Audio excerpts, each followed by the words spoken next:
ప్రపంచ మ్యాప్లో ఇక ఇరాన్ ఉండబోదు. ఆ దేశ నాగరికత ఇక చరిత్రలో కలిసిపోతోంది. ఆ దేవుడి దయ ఆ దేశ ప్రజలకు ఉండాలి అంటూ ట్రంప్ ఒక స్ట్రాంగ్ వార్నింగ్ ఇచ్చారు.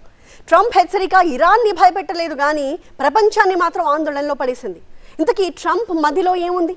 ఈ రాత్రి ఎలాంటి అటాక్ ఇరాన్పై చేయాలనుకుంటున్నాడు? యుద్ధం నెక్స్ట్ లెవెల్కి వెళుతోందా? మరి ఇరాన్ కౌంటర్ అటాక్ ఏ రకంగా ఉండబోతోంది? ఈ రాత్రితో ఇరాన్ నాగరికత అంతం. అమెరికా అధ్యక్షుడు డొనాల్డ్ ట్రంప్ చేసిన ఈ తాజా హెచ్చరిక ఇరాన్ను కాదు ప్రపంచాన్ని వణికిస్తోంది. ఇది కేవలం భయపెట్టేందుకైనా లేక మిలిటరీ యాక్షన్ నెక్స్ట్ లెవెల్ కు వెళ్తుందన్న సిగ్నలా అన్న చర్చ మొదలైంది. ఇరాన్ నాశనం అంటూ ట్రంప్ అంటున్నాడంటే అందరి మదిలో మెదిలే మొదటి భయం అణుబాంబు. అమెరికా లాంటి దేశం ఎలాంటి పరిస్థితులు వచ్చినా న్యూక్లియర్ వెపన్ ఉపయోగించడం చివరి ఆప్షన్ మాత్రమే. ఒకవేళ ఇరాన్ మీద అణుబాంబు పడితే దానికి ప్రతిగా రష్యా, చైనా లాంటి ఇరాన్ మిత్ర దేశాలు ఎలా స్పందిస్తాయన్నది పెద్ద ప్రశ్న. అందుకే న్యూక్లియర్ యాక్షన్ ఉండే అవకాశం దాదాపు లేదనే అంటున్నారు నిపుణులు. న్యూక్లియర్ యాక్షన్ కాకుంటే మరొక realistic option air force, navy ద్వారా ఇరాన్ మిలిటరీ బేస్లు, అణు కేంద్రాలు, ఆయిల్ టెర్మినల్స్ పై వరుస దాడులతో విధ్వంసం సృష్టించడం.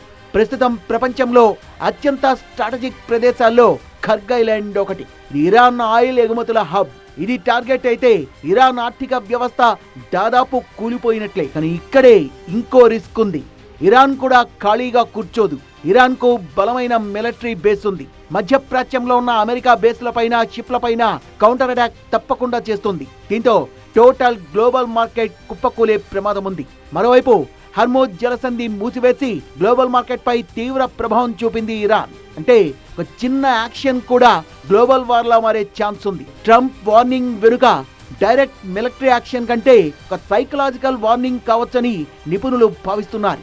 ఇరాన్ ను ప్రెషర్ లో పెట్టడం కోసమే ట్రంప్ ఫైనల్ అంటూ హెచ్చరిస్తున్నారని, పూర్తి స్థాయిలో సైనిక చర్యకు దిగితే మాత్రం ఇరాన్ ఎప్పట్లాగానే స్ట్రాంగ్ స్టాండ్ తీసుకునే ఛాన్స్ ఉందన్న విశ్లేషణలు వస్తున్నాయి. ఇప్పటికే అమెరికా ఒత్తిడికి తలవంచబోమని, ఎలాంటి దాడి జరిగినా రియాక్షన్ తీవ్రంగా ఉంటుందని హెచ్చరిస్తోంది. అమెరికా ఎన్ని వార్నింగ్లు ఇస్తోన్నా టెహ్రాన్ మాత్రం తన టెంపర్ చూపిస్తూనే ఉంది. అమెరికాతో ఎలాంటి చర్చలు ఉండవని, ప్రపంచంలో ఏ మూలకైనా మిసైల్ వదిలే స్టామినా తమకుందని ఇంకా ఘాటుగా జవాబిస్తోంది. ఇక్కడే మరో కోణం కూడా ఉంది.